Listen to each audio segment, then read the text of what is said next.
Sa araw nga po pala ito mga kagenggeng, ito nga po pala, nautusan po kami ng opisina na kunin po yung halaman dito po sa homeowner.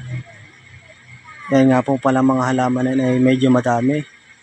Siya nga po pala, shoutout muna po sa nagbigay at maraming salamat po. At meron naman po kami itatanim na halaman.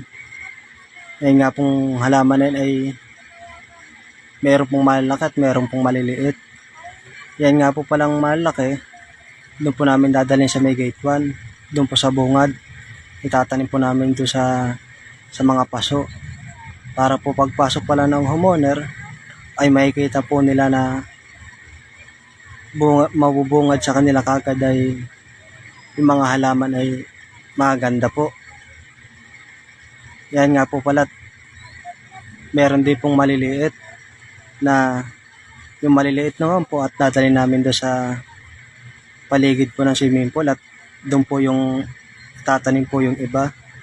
Yan nga po, medyo mahirap lang din pong hukayin yung iba.